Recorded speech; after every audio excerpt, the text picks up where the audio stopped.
Hey folks, how's it going? Welcome to this city update. So it's been a while since I did anything on the city really of an update wise, but quite a lot has happened since the last one, since I think it was 2023 when I did the last one. But I've got sets that I just bought and built. I haven't really been doing hauls that much, certainly not on sets. I always found that if I waited to do a haul it would take ages and then I would never build the set. So anyway, this is just an update about bits of the city. So I finally got a monorail working and set up, and I am actually really happy with the way it's laid out. It would of course be good to have it running to a few different locations in the city, but where it goes up to the medieval area, the castle bit, I'm quite happy with that. Running up to the castle bit, where the castle is and all the medieval stuff, I do need to change it. I'm not totally happy with that. However, getting it all out of boxes and on display and in the city I'm just really happy. I've got the new line Knight Castle. I've got like the old Knight's Castle, the old not the old stuff, but I have got my castle stuff out, the jousting thing and everything like that. So it's really cool. I'm happy with that. Next is I've been messing about with some automation. Since I saw Joey on Brick Trains do his little automation with his point-to-point railway, I wanted to get some automation. I've meant to do this for ages and ages and just never got around to it. So I did buy the colour sensors and everything, and I've got some basic automation set up so that I can have one train anyway, which is the new freight train, which is set up with one motor, one colour sensor, and that can run round the railway.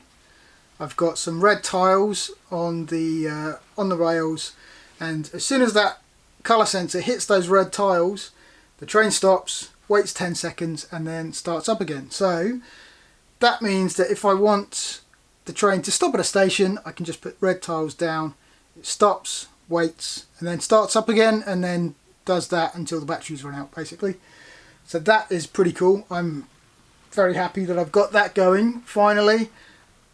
It is a bit difficult with the powered up because everything just takes up so much space, and of course it's only got two outputs, A and B. So that engine has one motor and it has the colour sensor. I will need to look at, I don't know, another train, see if I can get that. I've got another colour sensor, but I've got a feeling it might need another hub. Like if it's a long passenger train, it would need another hub in that passenger train just to control the sensor. However, I think I've probably got, I've got a hub that was had some batteries in it for a bit too long, and doesn't seem to be working with motors, but I think it's still going to trigger the colour sensor. So I might just try and install that in one of the passenger trains, maybe the blue and yellow, not the latest passenger train, but the one before that. So that'll be quite good to try that. Then I'll have two automated trains, which will be fantastic. Next up is a bit of Ninjago stuff, because at the beginning of the year I think I wanted to get the market set, but I wasn't sure if I was going to get it. But then, managed to buy the market, Ninjago market, and I've built that. So I've got the market, the garden, the Ninjago City, the original one, and the harbour. Is it the harbour? I think it's called the harbour. Anyway, they're all together.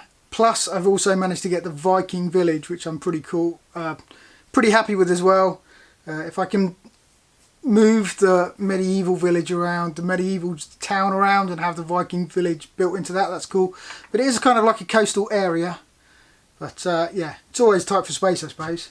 It's like someone said, it's like building in O gauge, like building in a garden railway indoors. Yeah, as well as the Ninjago City stuff I got built, I got the Destiny's Bounty built as well, which is a really, really nice ship. It's just fantastic. It was really good detail. I'm so glad I picked that up when it was available. Just so good looking and fits well in Ninjago City. Of course, those sets, like anything, it just needs lots and lots and lots of room. So, but all in 2024, I have actually managed to build quite a lot of bigger sets, quite a few, and managed to get a lot out on display in the city. But it is a bit chaotic, I've got to admit. So I need to just work on that and see how it goes. Also, I'm now on TikTok, so if you want to go onto TikTok and just follow, it's DunksterBricks Original. I've just started that. Well, I started it a few, but yeah, views are starting to come up and everything. But yeah, it would be nice to get more followers, but I suppose it's nice to grow it organically as well. I looked on, had a few hundred views on a few videos, and then posted the one of the garden railway with the long bridge.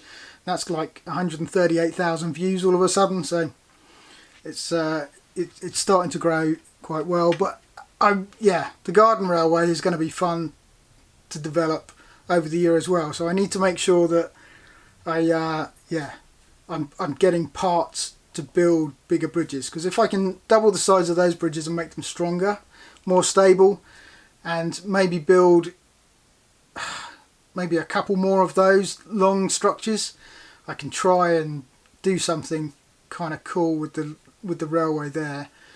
I have bought a couple of small sets recently. One is just a space set, one of the city space sets, which is cool. I like all things space, whether it be classic or new stuff. I think they've done a good job on the new line. I think it looks pretty good. So that's cool. And also I got Jedi Bob Starfighter. I saw Ryan's video, M&R Productions, and he was speaking about it, and yeah, I like the fact that it's got an Akbar Trooper, but after watching that video I thought I needed to get this Jedi Bob Starfighter just because, wow, it's pretty cool that I think he really did have an influence on Jedi Bob coming back, so that's kind of cool. So we've got that as well. So yeah, in the coming year, it's just develop the city a bit, make it a bit more fun. I want to get multi-layered trains again. I miss the hills and the bridges going over each other, and the railway going over each other. So I need to try and do something like that, and of course just develop the stuff for the garden railway, linking everything up. That'd be pretty cool. But yeah, I'm actually pretty happy with what I've managed to do. The monorail's working. Got a little bit of automation going, which is fantastic, which will make just yeah, the railway a little bit more interesting, just stopping and starting trains, things like that. Anyway, thanks for watching. I'll leave you with a little bit of footage of the trains running and everything like that, but yeah, thanks, and I will see you in the next one.